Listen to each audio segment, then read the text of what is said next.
எல்லா பக்தர்களிடத்தும் நீங்கள் தனித்திருப்பது. சுவாமி உங்கள மட்டும் ஒரு தனி கம்பார்ட்மெண்ட்ல பயணிக்க வச்சிருக்காரு. யாருக்கும் குடுக்காத சில புக்க உங்கள படிக்க வச்சிருக்காரு.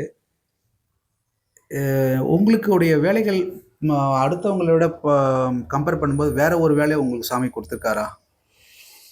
இந்த மாதிரி நிலைக்கு நான் நினைச்சதே கிடையாது. ஒவ்வொரு புக்கும் எத்தனையோ லட்சக்கணக்கான பிரதிகள் இப்போ இருக்கு. இப்போ சுவாமி பாப்பா ராம்தாஸ் எழுதிய இன்கொஸ்ட் ஆஃப் காட், இந்த wisdom of God, gospel of Yogi Ram, gospel of Papa Ramdas, இதெல்லாம் லட்சக்கணக்கான பிரதிகள் இருக்குது. ஜெய கிருஷ்ணமூர்த்தியுடைய புக்ஸ் லட்சக்கணக்கான பிரதிகள் இருக்குது. அதே போல் ஆச்சாரியா ரஜினிஷ் லட்சக்கணக்கான பிரதிகள் இருக்குது. நிறைய பேர் படிச்சிருக்காங்க. நான் எனக்குன்னு தனிப்பட்ட முறையில் நான் மட்டும்தான் படிச்சிருக்கேன், நான் மட்டும்தான் அதை தெரிஞ்சுக்கிட்டேங்கிறதெல்லாம் ஒன்றும் கிடையாது.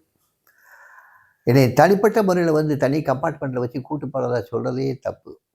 என்னை அவரோட இருக்க வச்சுருந்தார், அவரோட பயணப்படுறதுக்கு தயார்படுத்தினார், அவ்வளோதான்.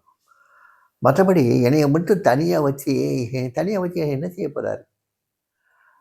நான் மட்டும் தனியாக இருந்து என்ன காரியம் பண்ண போகிறேன்? ஒன்றும் கிடையாது. நான் எல்லாரையும் சாதாரணமான மனுஷன்தான். ஆனால் என்ன, சாமிகிட்ட அவருடைய வார்த்தைகளை கேட்டு இங்கே வாழ்கிறவன் நான். மற்றவங்களுக்கு அந்த சந்தர்ப்பம் கிடையாது. ஏன்னா மற்றவங்களுக்கு எல்லாத்துக்கும் ஏதோ ஒரு காரியங்கள் இருக்கும். எங்களுக்கு குழந்தைகள் கிடையாது. அதே எங்களுக்கு பெரிய ஒரு வரப்பிரசாதமாக ஆயிடுச்சுல்ல.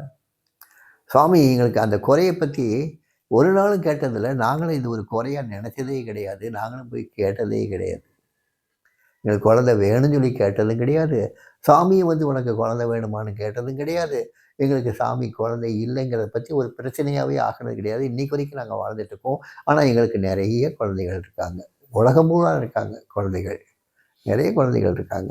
ஸோ எந்த விதமான ஒரு தனிப்பட்ட ஒரு சலுகையும் எங்களுக்கு சுவாமி காட்டலை. ஆனால் எல்லாத்தையும் காட்டின அன்பை எங்கள் மேலேயும் காட்டினார்.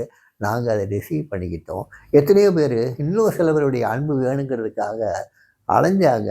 நாங்கள் அலையலை. எங்களை மாதிரி சில பேர் இருக்காங்க. நாங்கள் எங்கேயும் அலையலை. இந்த அன்பை தேடி அலையலை. இந்த குருவனுடைய அருளை தேடி அலையலை.